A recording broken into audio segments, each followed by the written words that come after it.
मुख्यमंत्री श्री मनीष सिसोदिया जी। अध्यक्ष महोदय, सबसे पहले तो मैं सदन के समक्ष रिकॉर्ड में ये कहना चाहता हूं कि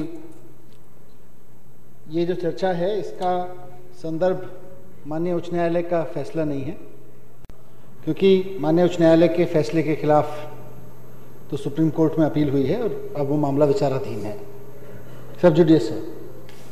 सो इसलिए, और ये अक्सर बहुत बार हुआ है, कोई पहली बार नहीं, हम ऐसी उम्मीद कर रहे, बहुत बार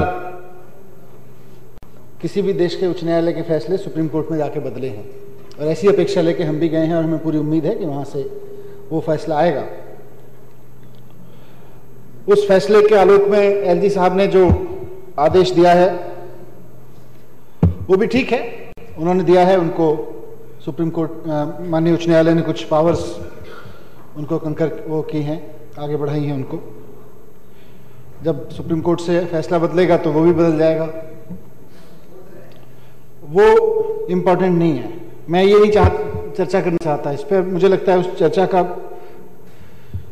मूल बिंदु वो है भी नहीं, क्योंकि विजेंद्र जी उसमें सब्सटेंस ढूंढने की कोशिश कर रहे थे कि सब्सटेंस क्या है।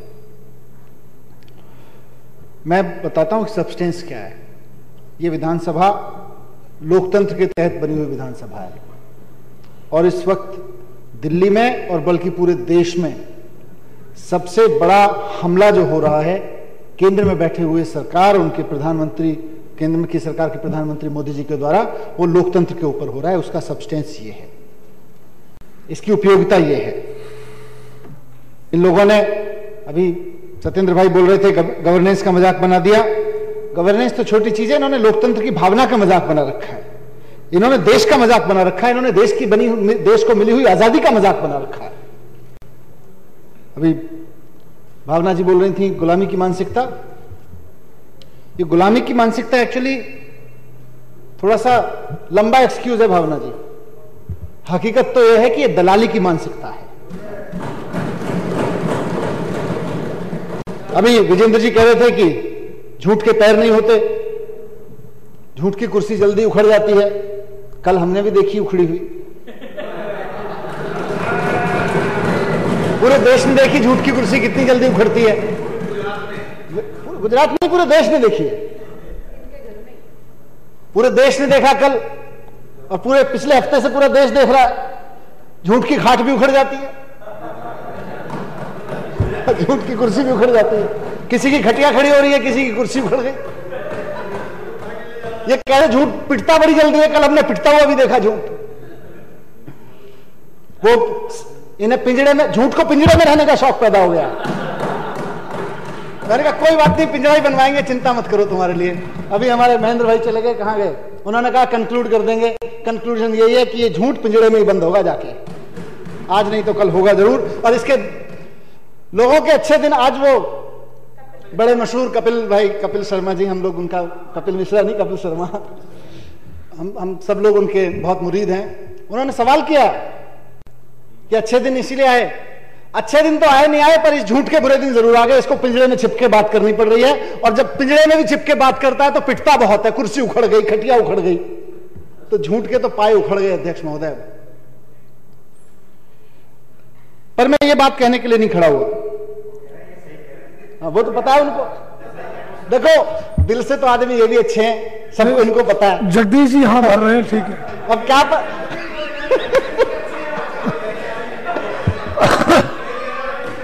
अब क्या करें, मजबूरी में उधर बैठे हैं।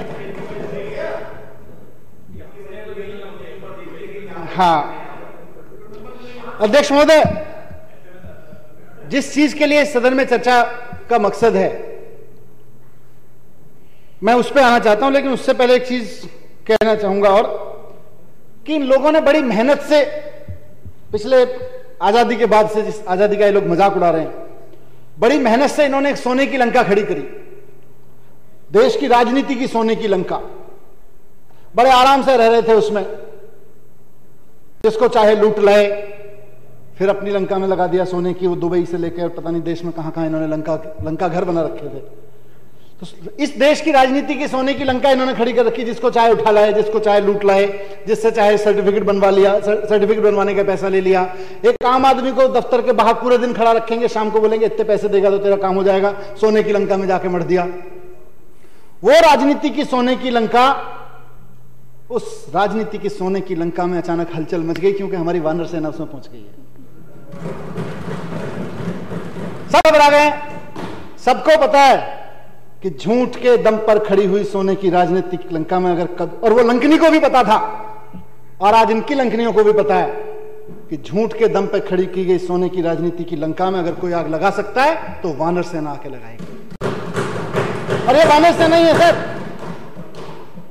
मैं बहुत बार इनको देखता हूं। पहली बार टिकट लेने के लिए बात हुई थी, एक मतलब बुरा मत मानना, गुमनाम से चैनल में एक पत्रकार थी, नितिन अपना छोटा सा कहीं बिजनेस करते थे, एक छोटे से कंपनी में सेल्समैन था, मोटरसाइकिल पे घूमता था, उसके पर्चे ले लेके। ये सब कोई इनमें से अधिकतर लोग हैं, अध्यक्ष महोदय, सारे जितने सब बैठे हैं, वकील छोटी सी वकालत करने की मेहनत कर रहे, वकालत भी नहीं कर रहे थे, वकालत में मेहनत करने की कोशिश कर रहे थे सब। ये आर्किटेक्ट थे, ये भी अपना माने सबके सब ऐसे हैं। कोई राजनीति की लंका का कोई सिपाही नहीं था, कोई राजनीतिक पुरोहित नहीं था। अपने जैसे उस वक्त था ना, कहीं आदिवासी, कहीं हनुमान जी, कहीं कुछ, सब लोग अपने अपने बैठे थे। एक आदमी आया, उसने इकट्ठा किया, चलो भाई राजनीति की सोने की लंका में आग लगानी है। लग गई आग, जल गई। ये राजनीति के, इनकी जो राजनीति इन्होंने बड़ी मेहनत कर करके लूट खसोट के खड़ी की थी, और इनको लगता था ये साम्राज्य तो हमारा है, ये तो हमारा अभेद्य दुर्ग है, इसमें अब वानर सेना घुस गई है। ये सारी की सारी हलचल इसलिए हो रही है, ये सारी की सारी छटपटाहट इसलिए हो रही है, इनको पता है कि अब तो लंका जलने वाली है, अब इस लंका लग गई है। इनको पता है अध्यक्ष महोदय, बड़ी मेहनत करी थी इन्होंने बाढ़ राहत के पैसे चुरा चुरा के, बड़ी मेहनत करी थी इन्होंने सड़क और पुल में कमीशन खा खा के, बड़ी मेहनत करी थी इन्होंने स्कूलों की बिल्डिंग से लेकर स्कूलों में मास्टरों की नौकरियों में भी कमीशन खा खा के, अस्पताल शहीदों के कफन खा गए, पेंशन खा गए, अस्पतालों की दवाइयों का पैसा खा गए, लाइसेंस बनवाने में कमीशन लेते थे, सब जगह CWG का घोटाला कर लिया, खेल में घोटाला कर लिया, रेल में घोटाला कर लिया, तेल में घोटाला कर लिया, व्यापम का घोटाला, कोयला का घोटाला, शौचालय तक का घोटाला कर लिया। सुंदर नहीं बड़ी, इसीलिए मैंने इसको लंका बोला है, फर्जी है। और मैं चाहूंगा कि यह सदन के रिकॉर्ड में रहे कि मैं आज बहुत जिम्मेदारी के साथ इस देश में इन लोगों की राजनीति को सोने की राजनीति की लंका बोल रहा हूं। और क्यों बोल रहा हूं उसके मैंने अभी उदाहरण दिए हैं। ये स्नूप गेट करवा देते हैं, एनकाउंटर करवा देते हैं किसी का, एकदम लंका वाला शासन है। और इनको लगता था कोई हमको हिला नहीं सकता। अचानक कुछ लड़के कहीं से उठे, जंतर मंतर पे जाके बैठे, इन्होंने कहा तुम बहुत हिम्मत वाले हो तो चुनाव लड़के दिखाओ, चुनाव लड़ा, यहां भी आके बैठ गए। अब इनको लगा कि अब तो लंका चली, अब तो लंका में धुआं उठा। तो अध्यक्ष महोदय, ये सारी की सारी कवायद इन लोगों की लंका को बचाने की है। अब ये कर क्या रहे हैं उस लंका को बचाने के लिए? जिस जनता ने इनकी लंका में आग लगाने वाली वानर सेना को इस विधानसभा तक भेजा है, उस जनता को परेशान कर रहे हैं, इसलिए यह सदन बुलाया गया है। उस जनता को दुखी कर रहे हैं लोग। बहुत मेहनत से सत्येंद्र भाई ने मिलकर, इंजीनियर ने मिलकर 105 मोहल्ला क्लिनिक बनवाए। अब तक 8 लाख लोगों का प्रोफेशनल MBBS डॉक्टर्स के द्वारा मुफ्त में इलाज हो चुका, मुफ्त में टेस्ट हो चुके हैं उनके। ये चाह रहे हैं कि उनको सबको बंद कर दिया जाए। ये तुड़वाने की साजिश रची जा रही है उन मोहल्ला क्लिनिक्स को। इसलिए यह सदन बुलाना जरूरी था। यह सदन इसलिए बुलाना जरूरी था क्योंकि जगदीश जी की विधानसभा में, कपिल की विधानसभा में, चौधरी साहब बैठे हैं उनकी विधानसभा में, और कई जगह 150-200 बच्चे पढ़ाने को मजबूर हूं मैं एक क्लास में। 8000 कमरे बनवा रहे हैं, फुल स्विंग में काम चल रहा है। ये सब उन कमरों को तोड़वाने की साजिश कर रहे हैं। आज तोड़ने की साजिश करी जा रही है उनको। क्यों? क्योंकि फाइलें मंगा ली गई हैं, अफसरों को धमका धमका के फाइलें मंगा ली गई हैं। खबरदार किसी अफसर ने अगर कोई भी एक्शन लेने की फाइल नहीं भेजी, और उन फाइलों पर जांच बिठा दी गई है। मेरे से पूछे बिना कमरे कैसे बनवाने का आदेश हो गया, मेरे से पूछे बिना मोहल्ला क्लिनिक कैसे शुरू हो गई, 4200 कमरे नए बनवाए जा रहे हैं। 4200 कमरे बनवाने का प्रस्ताव मेरे से बिना पूछे तुमने सोच कैसे लिया? किसने सोच लिया? उसके खिलाफ क्या क्रिमिनल एक्शन लिया जाएगा, इसकी जांच बैठाई गई है।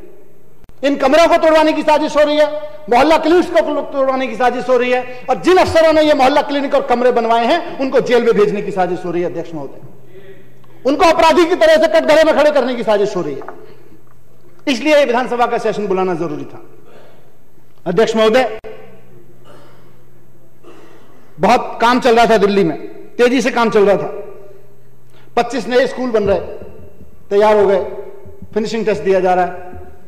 अब अधिकारियों को लगा दिया गया, खबरदार अगर 17 तारीख तक, फिर उसके बाद 20 तारीख तक, फिर 30 तारीख तक नई नई तारीखें दे दी जाती हैं। खबरदार अगर किसी काम पे और पे काम किया, सबसे पहले फाइलें भेजो सारी पुरानी 2 साल की, 1.5 साल की।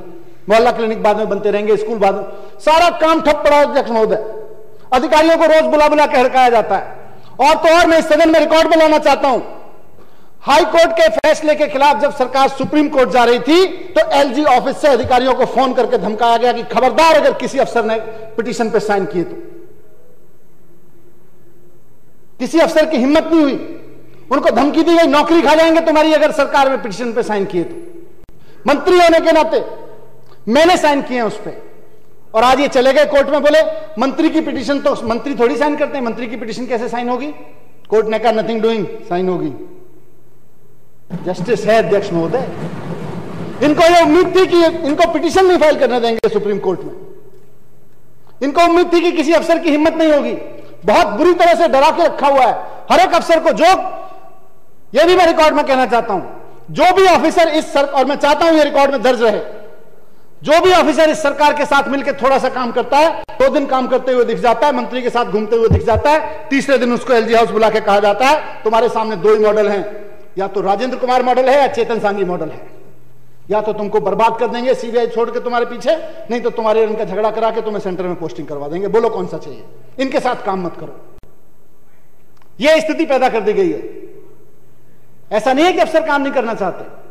जो अफसर काम करना चाहता है उसको पूछते हैं बहुत पंख लग गए, तुमको राजेंद्र कुमार बनना है कि चेतन सांगी बनना है? यह चल रहा है अध्यक्ष महोदय। अध्यक्ष महोदय, मैं क्योंकि ये सब चीजें सदन के रिकॉर्ड में रखना चाहता हूं, हमने स्कूल्स में, और मैंने कई बार इस सदन को जानकारी भी दी है इस बात की, स्कूल्स में प्रिंसिपल्स के सर पे सारा काम छोड़ा हुआ था एडमिनिस्ट्रेटिवली। हमने कहा प्रिंसिपल पढ़ाएं बेचारे या बिल्डिंग की साफ सफाई देखें। यहां तो बिल्डिंग भी बहुत बड़ी बड़ी है, 2-2 कमरे की बिल्डिंग तो है नहीं, 50-50, 100-100 कमरों की बिल्डिंग्स हैं। उनके में गंदगी रहती है तो फिर हम उनके खिलाफ एक्शन लेते हैं। हमने एक पॉलिसी बनाई, एस्टेट मैनेजर की पॉलिसी।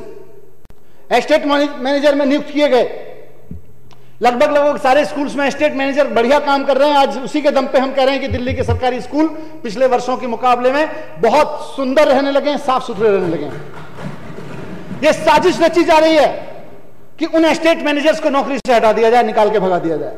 फाइल तलब की गई है, जानबूझ के ढूंढ के फाइल निकलवाई गई है। एस्टेट मैनेजर की फाइल निकलवाओ। ये सारे मुद्दों पे फाइलें मंगवाई गई हैं एलजी ऑफिस में। एलजी ऑफिस क्या साजिश रच रहा है देश में? क्या साजिश रच रहा है? क्या दुश्मनी निभा रहा है एलजी ऑफिस? मोदी जी के कहने पे दिल्ली की जनता से, मोदी जी ने कह दिया इस दिल्ली की जनता ने हमको विधायकों, हमको सिर्फ 3 सीटें दी थी ना, इसको बर्बाद कर दो दिल्ली की जनता को। इसकी दिल्ली की जनता का कोई काम मत होने दो। अध्यक्ष महोदय, स्कूल में मैंने एक इंस्पेक्शन की टीम बनाई, सरकारी स्कूलों में। वहां पे मैंने एक ऑफिसर को लगाया, यंग दानिश ऑफिसर को लगाया। 1 महीने पहले मैंने वो टीम बनाई थी, मेरे से बिना पूछे हुए उसका ट्रांसफर कर दिया, वहां से एजुकेशन डिपार्टमेंट से बाहर कर दिया, उसको किसी दूसरी जगह भेज दिया। प्राइवेट स्कूल्स देश के इतिहास में, सारे देश में चर्चा है। मैं कल गोवा में था, गोवा में भी इस बात की चर्चा थी, और करीब 150 अलग अलग पूरे देश भर के स्कूल्स आए हुए थे, 150-200 विद्यालय के लोग आए हुए थे। वहां पे एक कॉन्फ्रेंस थी एजुकेशन की। वहां पे तो सारे लोग कह रहे थे कि प्राइवेट स्कूल्स पर पहली बार नकेल कसी गई है। प्राइवेट स्कूलों को पहली बार बढ़ी हुई फीस, ना सिर्फ जिन्होंने नहीं बढ़ाई थी उन्होंने बढ़ाने से रोक दिया, और जिन्होंने बढ़ाई, जिन्होंने ले ली थी उनसे वापस दिलवाई गई है। देश के इतिहास में प्राइवेट स्कूल जब से बनने शुरू हुए, चलने शुरू हुए, पहली बार हुआ। क्यों हुआ? क्योंकि एजुकेशन डिपार्टमेंट में ऊपर से नीचे तक एक होकर काम हो रहा था। वहां पर सारे कानूनों को समझने वाला एक एजुकेशन में लॉ ऑफिसर बिठा रखा था हमने। इन्हें लगा कि अगर इस लॉ ऑफिसर को यहां से हटा देंगे तो इनका सारा भट्टा बैठ जाएगा। उस लॉ ऑफिसर को उठा के एलजी ऑफिस में बिठा लिया।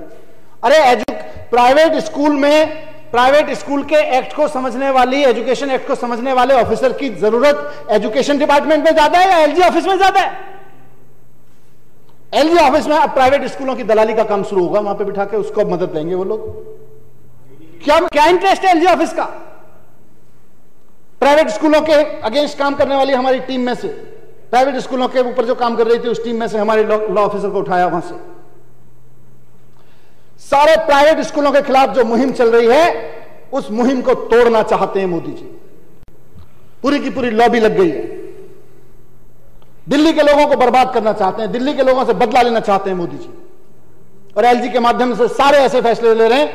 गवर्नमेंट स्कूलों की टीम का इंस्पेक्शन करने वाला अफसर हटा दिया, प्राइवेट स्कूलों पे कंट्रोल करने वाले अफसर को जो लीगल कानूनी पकड़ रखता था उसको हटा दिया, 8000 कमरे बनाने वाले अफसर को हटा दिया, मोहल्ला क्लिनिक बनाने वाले अफसर को हटा दिया, राशन दफ्तर में बेईमानी होती थी, राशन चोरी होता था, हमने एक यंग ऑफिसर को कमिश्नर बनाया, उसको हटा दिया वहां से।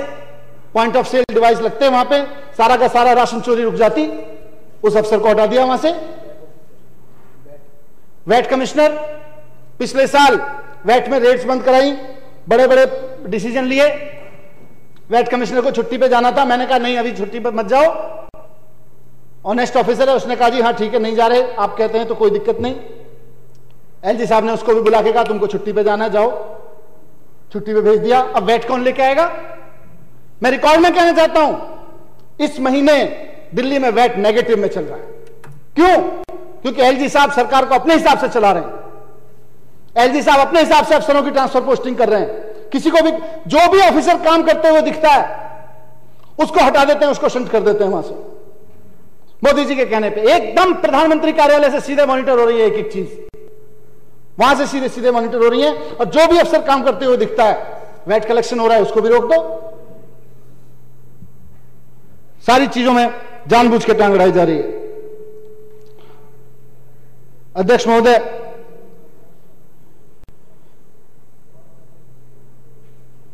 जिसे काम लेना है, हम लोग सरकार है, चुनी हुई सरकार है, हमें लोगों से काम लेना है।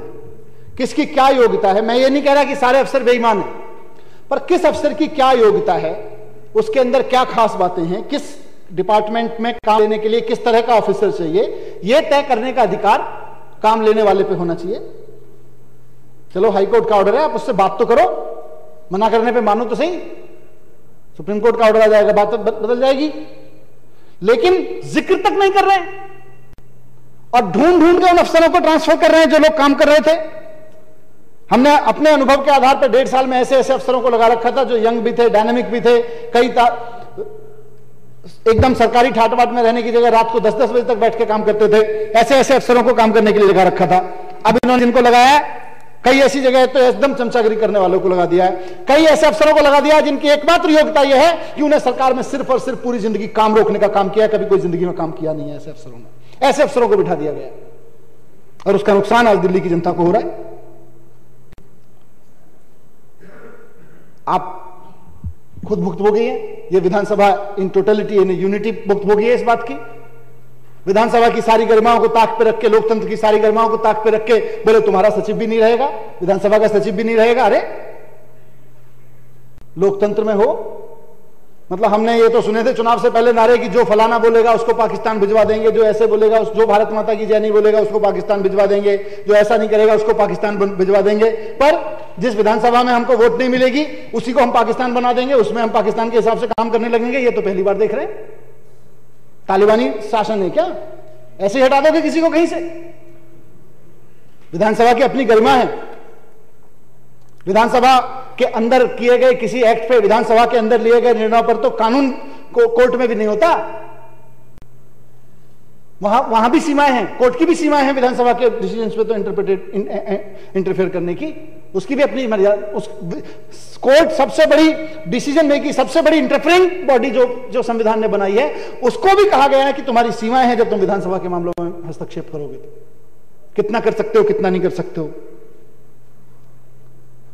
मैं अध्यक्ष महोदय, ये सारी चीजों के जरिए मैं सिर्फ इतना कहना चाहता हूं कि जानबूझकर दिल्ली में सारे काम ठप करने की साजिश रची जा रही है। और मैं कहना चाहता हूं कि लोकतंत्र में यकीन करो, नहीं तो जैसे खाट खड़ी हुई थी और जैसे कैसे कल कुर्सियां गई थी, और जैसे सच को आपने कहा ना अभी की झूठ के पैर नहीं होते, वो पिटता है एक दिन। झूठ हमने कल पिटता हुआ देख लिया, आगे बहुत बुरी तरह से पिटने वाला है। झूठ याद रखना, झूठ बहुत बुरी तरह से पिटने वाला है। लोकतंत्र से मत खेलो। इस देश में लोकतंत्र लोगों ने खून पसीने करके, लोगों ने कुर्बानी दे दे के लोकतंत्र लेके आए। इस लोकतंत्र के लिए बहुत लंबी लड़ाइयां लड़ी गई हैं। इस लोकतंत्र को बर्बाद मत करो। आप जैसे लोगों की वजह से लोकतंत्र इवॉल्व होने की जगह कई बार कमजोर पड़ गया। इन जैसे लोग, ऐसे ऐसे लोग जब जब सत्ता में आते हैं लोकतंत्र कमजोर पड़ता चला जाता है। अभी आप कह रहे थे मौका है, बता दीजिए अपने आकाओं को, मौका है लोगों से लोकतंत्र से खेलना बंद कर दें, नहीं तो सोने की लंका में ऐसी आग लगेगी कि सांस ने लेके नहीं छोड़ेगी जनता। सोने की लंका में ऐसी आग लगाएगी ये वानर सेना कि सांस लेने के लिए जिंदा नहीं बचेंगे ये सारे लोकतंत्र के दुश्मन। सोने की लंका को तो जल के खाक होना है। मैं कहना चाहता हूं अध्यक्ष महोदय, इस सोने की लंका, इस राजनीति की जो इन्होंने बड़ी मेहनत कर करके खड़ी करी थी सोने की लंका, इसमें ये वानर सेना घुस चुकी है। और हमारा कमिटमेंट है या तो जल के खाक हो जाएंगे या इस सोने की लंका को जला के खाक कर देंगे। और कह दीजिए अपने आकाओं से जाके, डरने वाले नहीं है। 67 के 67 को जेल भेज दोगे, कत्ल करवा दोगे, तब भी रक्त बीज है। एक मरेगा तो 67 पैदा होंगे। आज मैं चेतावनी दे रहा हूं आपको। ये मत सोचना कि इस देश की जनता बेवकूफ है। देश की जनता ने बहुत सोच समझ के 3 दिया है और 3 लाख नहीं छोड़ोगे। और सबको मार दो, सबको फांसी चढ़ा दो, सबको कत्ल करवा दो, सबको कत्ल करवा दो। लेकिन एक बात बताता हूं, रक्त बीज है, रक्त बीज। एक कतरा खून का गिरेगा तो 1000 पैदा होंगे। बर्बाद करके रख देंगे तुम्हारे सोने की लंका में रहने वालों को, बर्बाद करके रख देंगे तुम्हारी सोने की लंका को, आग लगा देंगे। 3 भेजा है पर 2 रह गए हो।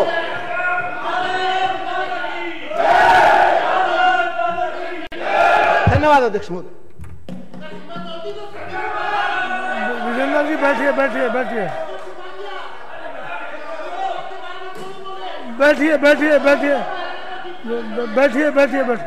अध्यक्ष महोदय, मैं कहना चाहता हूं ऑन रिकॉर्ड कि संदीप कुमार के बारे में भी बात होगी और उससे जुड़े हुए और मसलों पे भी बात होगी। अगर हिम्मत है तो उठ के मत जाना, वापस सुन के जाना पूरी बात। अगर सीने में चढ़ना है तो उठ के भागना मत, चोरों की तरह, गद्दारों की तरह। सुन के जाना पूरी बात। कपिल मिश्रा जवाब देंगे तुम्हारी बात का। हिम्मत है तो उठना मत यहां से आज विधानसभा में से। विधानसभा सदन का समय है।